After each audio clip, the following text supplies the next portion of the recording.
Instrumental insemination of queen bees.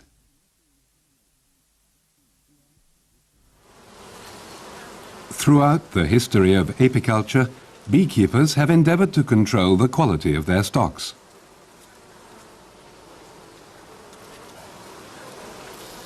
As with other domestic animals, over the past few decades, selection has achieved remarkable results.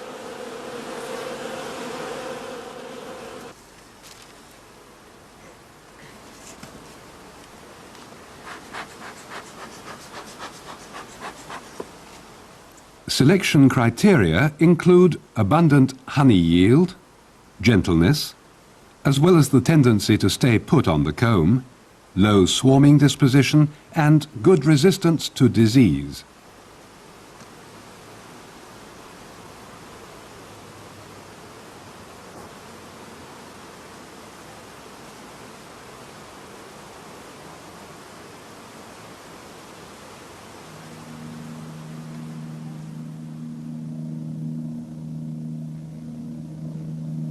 Maintenance of pure strains depends on controlled mating of queens and drones.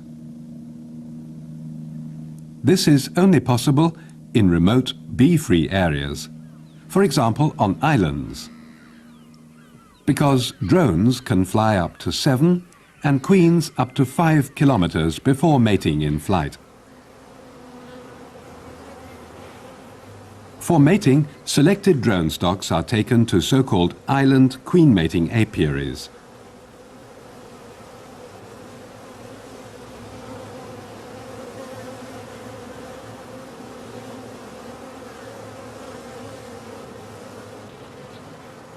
The color-coded nucleus hives accommodate young queens with their colonies. These virgin queens are sent to the mating station by beekeepers during June and July. On arrival, the single-comb travelling boxes have to be checked that they are free of drones and have a good food supply. They are then placed in the hive.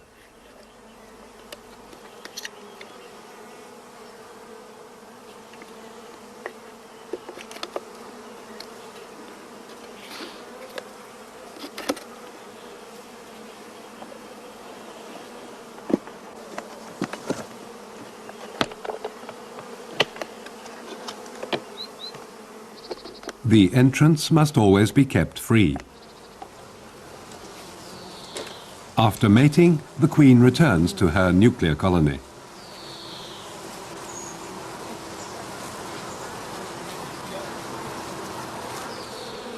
Not every queen mating station is fortunately free of unwanted drones. That is why instrumental insemination of queens is gaining in importance. It is independent of weather conditions, produces better breeding results, and also permits the use of drones from various different stocks. It is essential for the donors to be fully mature. The readiness of a stock of bees to rear and feed drones depends largely on outside influences such as weather and available food supplies. An empty comb with drone cells is placed in the drone colony about 50 days prior to the proposed insemination date. As required, stimulation is provided by feeding or dequeening it. The development of the drones from egg to hatching takes 24 days.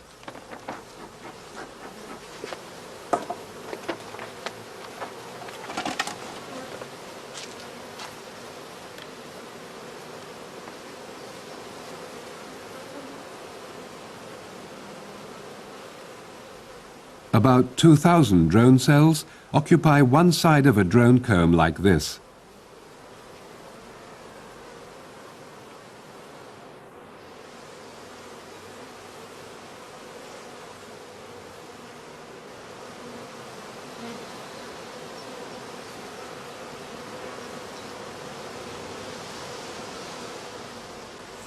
2 more weeks pass between hatching and the achievement of sexual maturity.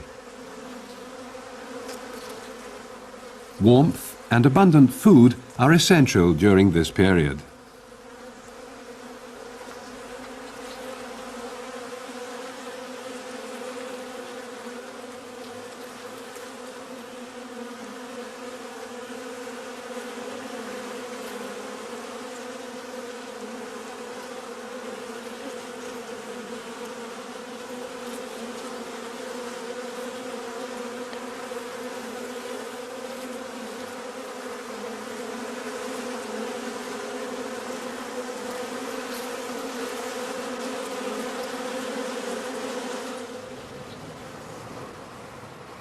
To determine the age of the drones at any time, color marking immediately after hatching has proved to be a very useful procedure. The drones can then forage freely until needed.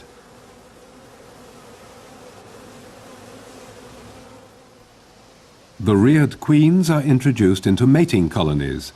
Multi-comb cages made of foamed plastic are of proven value here.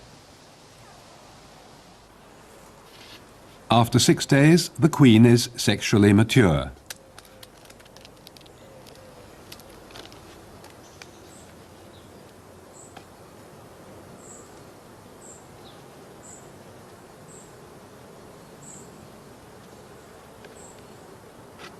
She is marked in the appropriate color for the year.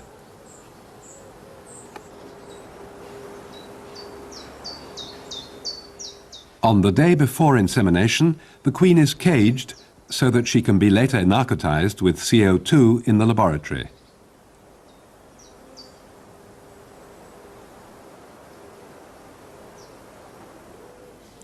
This treatment takes about 5 minutes and it helps to accelerate the onset of egg laying.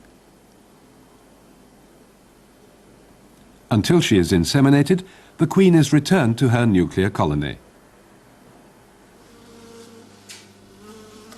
Hygiene is essential in the insemination laboratory.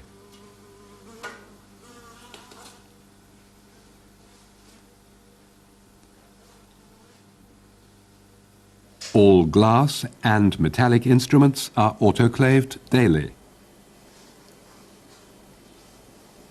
In preparation for semen collection, a semen diluent, for example saline solution or, as here, tris buffer, is drawn up.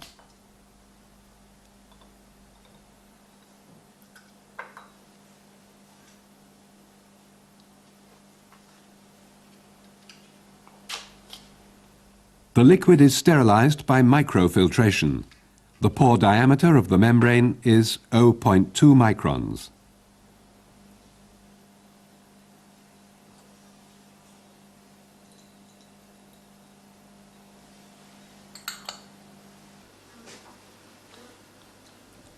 Now the insemination syringe is filled with the buffer solution.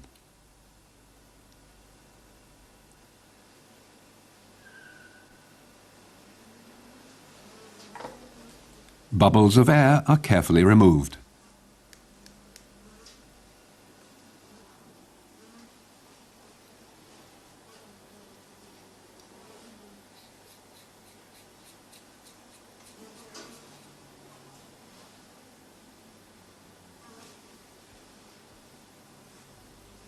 The syringe is assembled and the column of liquid advanced to the front, save for a small bubble of air at the tip of the glass tube. Then the syringe is mounted on the insemination apparatus. Drones which have been reared in cages by workers are used as semen donors. Rolling and pressure on the thorax and abdomen effect the first phase of eversion of the copulative organ. Further pressure results in complete eversion and ejaculation. Mature sperm is cream-colored and marbled in appearance. As here, it often covers the white mucus plug of the endophallus.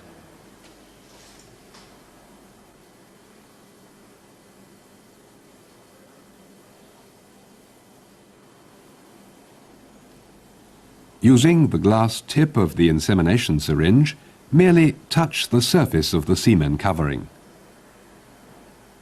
In aspirating the sperm, none of the mucus should be allowed to penetrate into the syringe, thus preventing the canule from becoming obstructed by a mucus plug.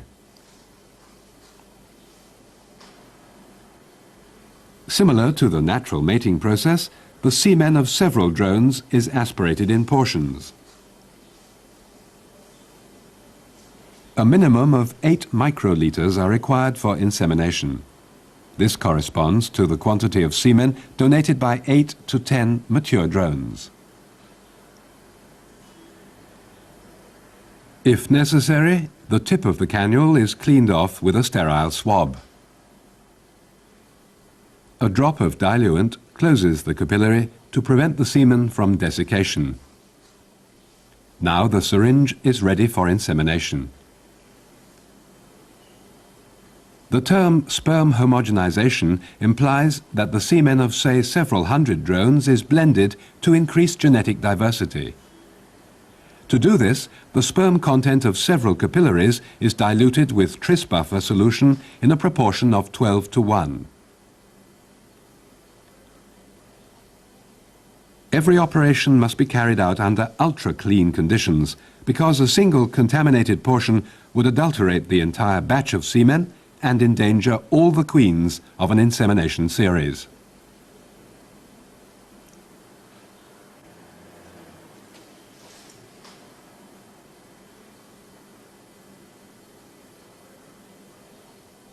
Because of the high effort involved, this technique should only be applied to large-scale breeding programs.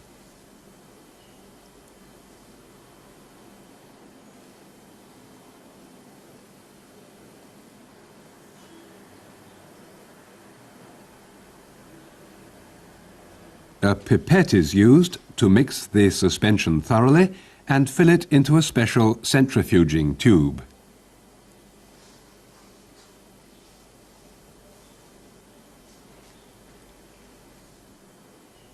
Any rotary centrifuge is suitable for centrifugation. After a 10 to 15-minute run at 1000 G, the sperm are deposited at the lower end of the tube.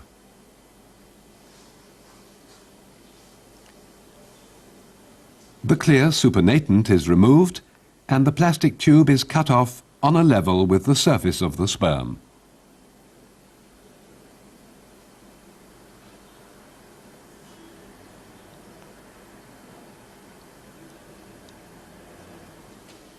The insemination syringe is then filled with the homogenized semen.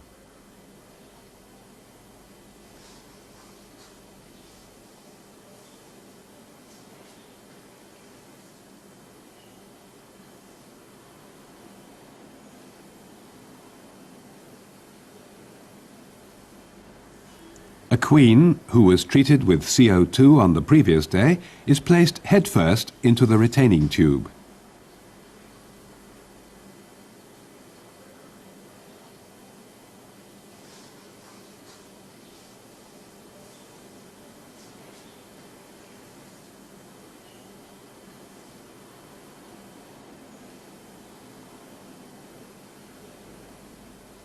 Then, the queen holder is fixed to the block on the instrument.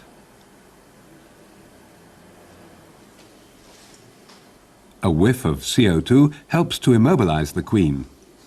To control the dose of gas, it flows through a washing flask.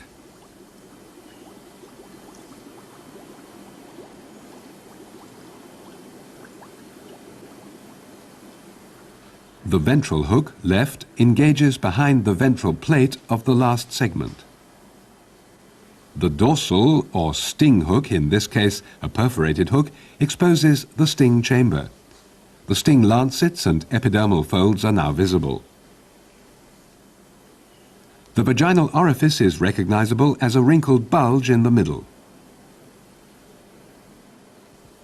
The syringe is adjusted in the direction of the vaginal bulge and the droplet of diluent removed. The vaginal orifice is only exposed in techniques which lift up the sting apparatus. The syringe can therefore be inserted without the use of a vaginal probe, and the semen is injected directly.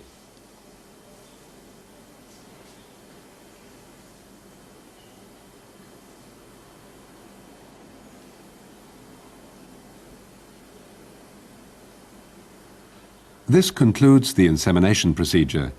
The syringe and the hooks are removed.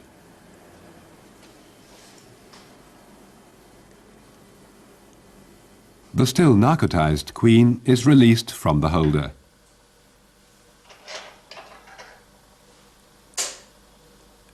Clipping one wing prevents her swarming later on, but it is nonetheless essential to cover the entrance of the mating cage with an excluder as well. Bee candy seals the cage and the queen is returned to her hive. The more favorable the brooding and temperature conditions are for the queen, the sooner she will begin to lay eggs. The egg is clearly recognizable as a small whitish rod close to the base of the cell. Capped worker brood confirms the success of insemination. The store of semen in her spermatheca will last for the queen's entire life. The young queens are introduced into wintering colonies. They are in no way inferior to freely mated queens, either in performance or longevity.